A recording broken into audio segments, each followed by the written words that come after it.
Así es, ¿se acuerdan que el año pasado también habíamos comentado de un relevamiento de género que había comenzado la Universidad de Río Cuarto y que, bueno, este año vamos a conocer sus resultados, pero para conocer cómo fue el proceso y qué situaciones se viven en la universidad, vamos a dialogar con la profesora Claudia Harrington. Buenos días, Claudia. Buenos días, Magdalena. Bueno, contanos entonces eso, ¿cómo fue el proceso del año pasado y por qué la universidad se embarcó en este protocolo de género?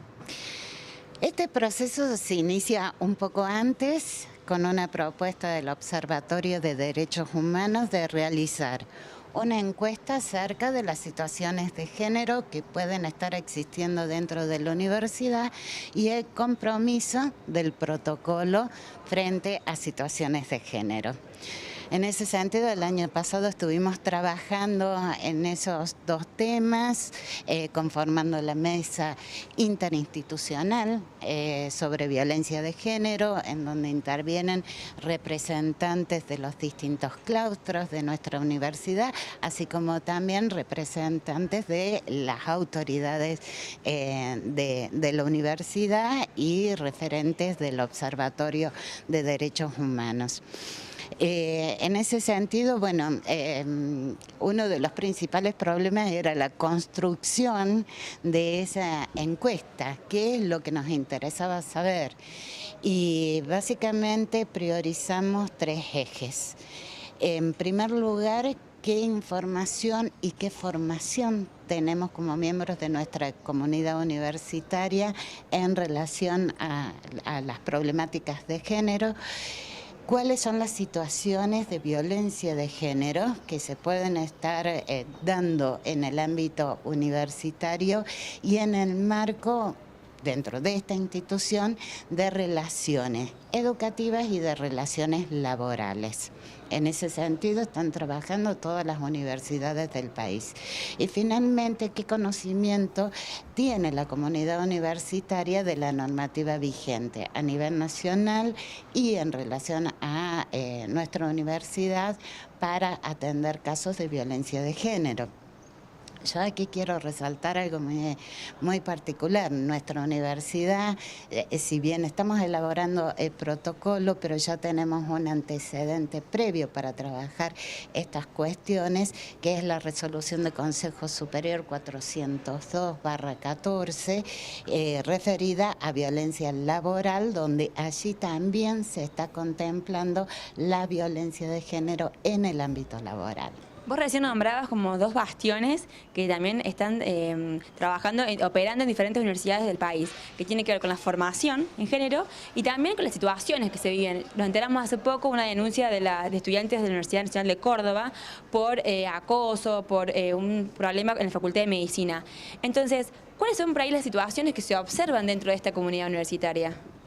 En esta comunidad universitaria, generalmente tienen que ver con actitudes entre distintos claustros que hacen pensar en situaciones de violencia de género. En la encuesta está referida justamente a ese punto, a detectar cuáles son los casos específicos que se están dando y también teniendo en cuenta otra cuestión fundamental, que la violencia de género se vincula también con violencias de poder institucional, con violencias de poder laboral. Entonces allí hay que estar observando caso por caso para plantear básicamente soluciones al respecto. Te voy a conectar para que mis compañeros en piso te puedan escuchar también. Ahí está. Y bueno, y preguntarte actualmente qué sucede, digamos, en caso de una situación o de una denuncia, cómo está operando la universidad. Actualmente y desde el mes de diciembre tenemos una guía de procedimientos ante situaciones de género donde las consultas pueden ser dirigidas a un correo electrónico abierto exclusivamente para esto.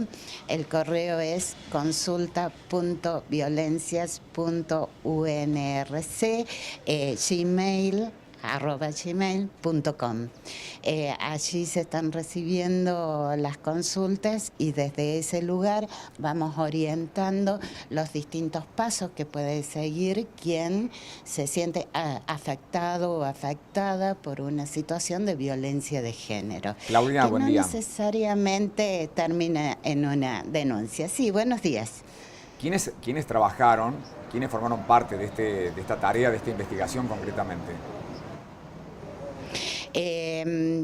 Distintos representantes de los claustros docentes de la universidad, es decir, estamos hablando de docentes, no docentes, estudiantes, dentro del claustro de estudiantes, colectivos que actualmente están actuando en la universidad, así como autoridades de la universidad, básicamente las secretarías que tienen una profunda relación con todo lo que es problemática estudiantil, docente, no docente, como es la Secretaría de Trabajo y la Secretaría de Bienestar de esta universidad.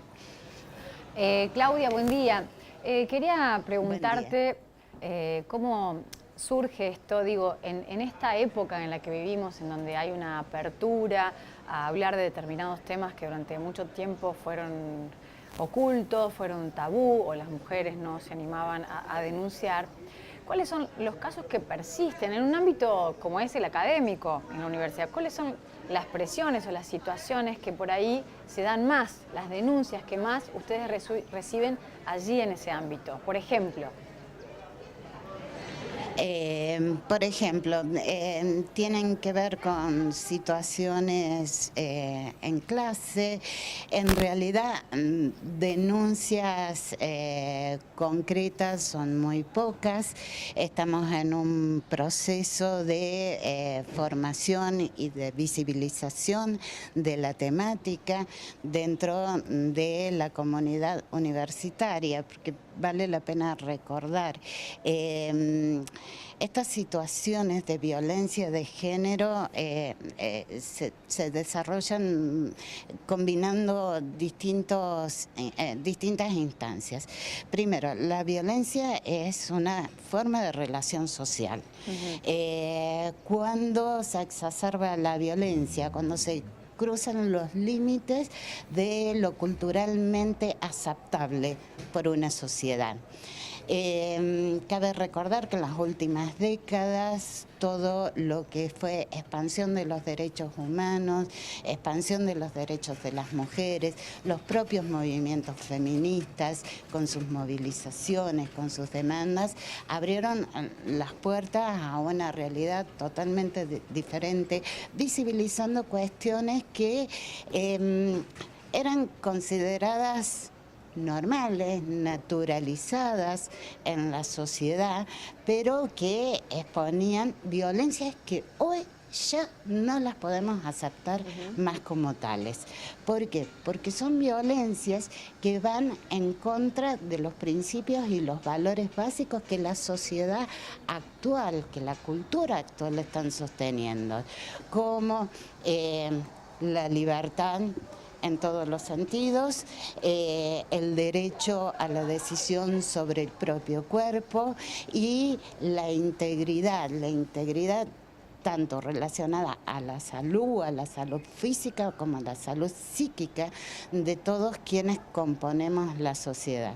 Entonces, la violencia de género aparece en estos momentos como un tema central en la agenda social y como tal nos involucra a todas las instituciones, entre ellas también la universidad, en donde yo creo que la universidad tiene una doble responsabilidad, atender esas situaciones de violencia de género dentro de la institución, pero también formar e informar sobre violencia de género y sobre los derechos que nos corresponden para hacer que esta violencia de género vaya perdiendo fuerza cada vez más en nuestra sociedad. Bien.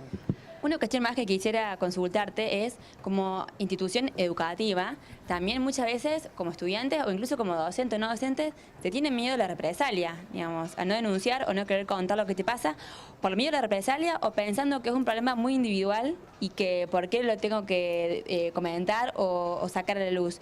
¿Qué le responderías a estas personas que por ahí están pensando esto que te estoy planteando? Que no tengan miedo a la represalia, porque se ha instrumentado todo un mecanismo que garantiza los principios rectores que tienen que estar presentes en el tratamiento de este tema. El principio de la no revictimización, el principio de la confidencialidad, el principio del respeto a las decisiones que va a tomar esa persona que está siendo o se está sintiendo afectada por una situación de género. Y el principio de acompañamiento permanente de la institución en todos estos casos. Eso por el lado de la represalia. Por el otro lado, la institución está instrumentando todos los mecanismos necesarios para proteger a las personas, para acompañar a las personas, por el respeto de las personas, pero también por la integridad institucional en la medida que nos hemos puesto como objetivo crear dentro de esta universidad un clima libre de violencia y de discriminación de todo tipo. En este caso, discriminación ya sea por razones de sexo, de género, de orientación sexual o de expresión de género. Con lo cual, no solo estamos hablando de situaciones en lugares físicos concretos, sino también en los espacios virtuales que hoy nos están cruzando y a través de los cuales prácticamente estamos interactuando en estos momentos. Muchas gracias, Claudia. Desconecto.